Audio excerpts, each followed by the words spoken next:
adalah gembalaku, takkan kekurangan aku. Dia membaringkan aku di padang berumput. Saudara-saudari terkasih di dalam Kristus, selamat pagi. Salam jumpa lagi dalam Sabda Siap Saji. Kamis 24 Oktober 2024, hari biasa, pekan ke-29. Marilah kita berdoa dalam nama Bapa, Putra, dan Roh Kudus. Amin. Allah Bapa yang Maha Kuasa, melalui Kristus Putramu, Engkau mengatur segala gerak langkah kehidupan dunia. Semoga kami boleh memahami dalam pikiran dan mengalami dalam hidup kasih Kristus yang tiada batas. Sebab Dialah Tuhan mengantara kami yang bersama Dikau dalam persatuan Roh Kudus, hidup dan berkuasa Allah sepanjang segala masa. Amin. Tuhan bersamamu Dan bersama rohmu. Injil Yesus Kristus menurut Lukas. Dimuliakanlah Tuhan. Pada suatu ketika Yesus bersabda kepada murid-muridnya, "Aku datang melemparkan api ke bumi, dan betapa aku dambakan agar api itu selalu menyala. Aku harus menerima baptisan dan betapa susah hatiku sebelum hal itu berlangsung. Kalian sangka aku datang membawa damai ke bumi. Bukan damai, melainkan pertentangan. Karena mulai sekarang akan ada pertentangan antara 5 orang dalam satu rumah, 3 melawan 2 dan 2 melawan 3. Mereka akan saling bertentangan. Bapa melawan putranya dan putra melawan bapanya. Ibu melawan putrinya dan putri melawan ibunya. Ibu mertua melawan menantu dan menantu melawan ibu mertuanya." Demikianlah sabda Tuhan. Terpujilah Kristus. Selamat pagi Romo. Selamat pagi George. Menurut Romo, apa makna dari bacaan Injil pada hari ini? Para pirsawan, saudara-saudari yang terkasih, selamat pagi. Hari ini kita akan diajak merenungkan tentang konsep kehidupan yang dibawa oleh Yesus. Yang dibawa oleh Yesus adalah terang Roh Kudus. Tetapi Roh Kudus tadi diubah menjadi roh kuda oleh manusia.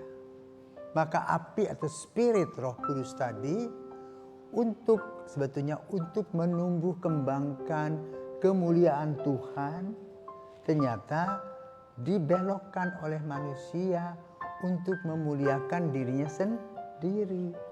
Maka tidak mengherankan kalau kita melihat sejarah gereja. Gereja Katolik yang didirikan oleh Yesus melalui 12 rasul.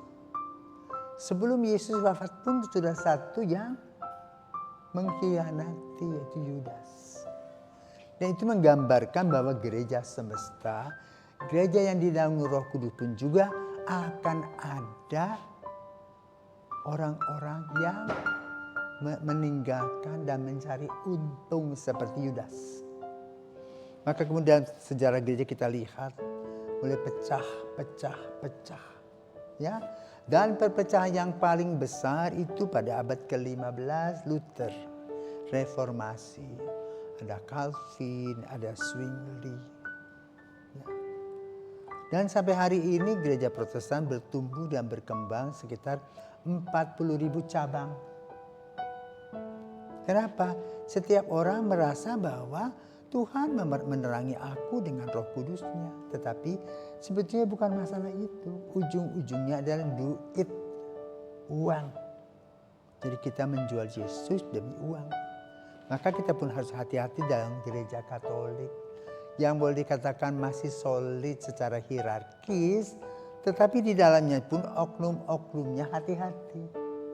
Ada oknum-oknum yang mencari untung sendiri. Maka kalau ada oknum yang mencari untuk sendiri, apa akibatnya? Seperti digambarkan dalam Injil.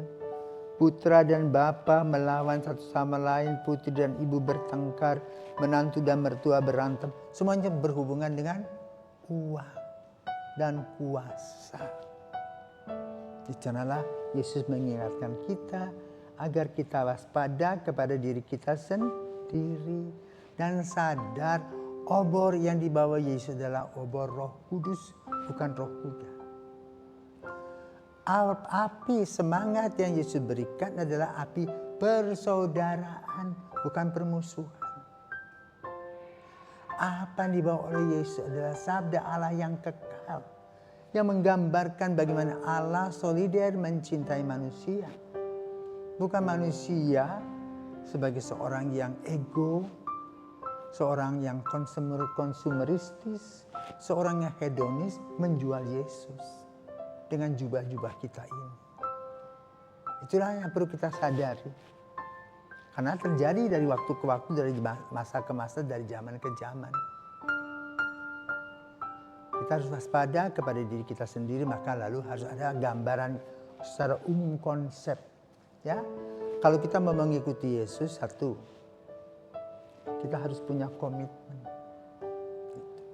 Kita harus punya visi, punya misi, punya aksi.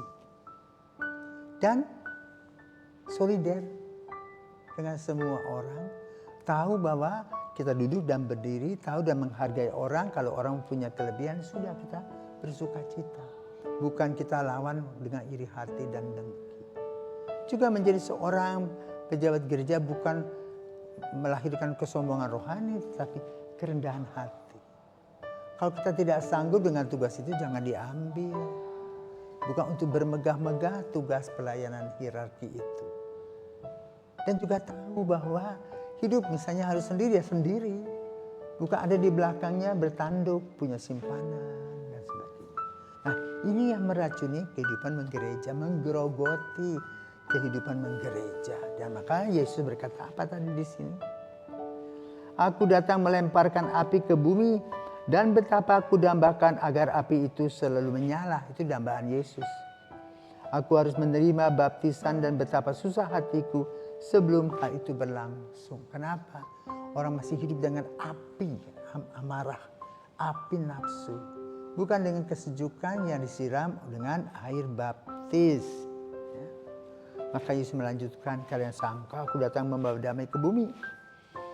Nah, ini beda soal tafsiran. Yesus mengirim Roh Kudus tadi. Tafsiran kita enggak. Oh, aku diberikan karunia oleh Roh Kudus untuk melaksanakan apa yang aku kehendaki. Ya. Bertentangan dengan pelayanan kasih Tuhan. Maka lahirlah benturan-benturan dan bentrokan-bentrokan. Kenapa? Sikap kita yang kurang adil.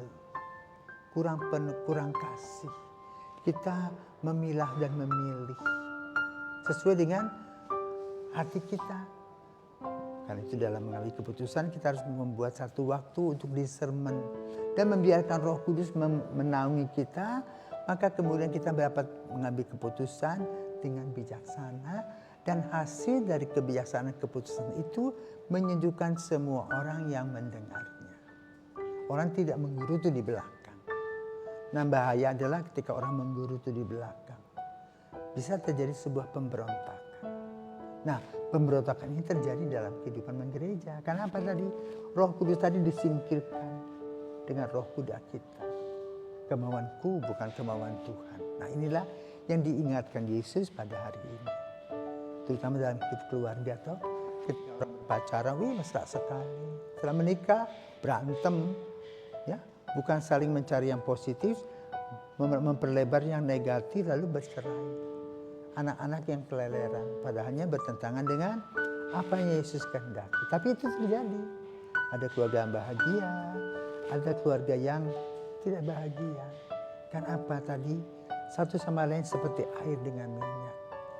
Semangatnya tidak satu dan sama, memberikan air sejuk sebagaimana Yesus yang memberikan kepada kita kesejukan. Maka mari saudaraku terkasih, pada hari ini kita merefleksikan diri tentang keberadaan kita sebagai pengikut Yesus. yang melayani Yesus, yang ada di bawah Roh Kudus, bukan di bala api Roh Kuda. Selamat pagi, Tuhan memberkati.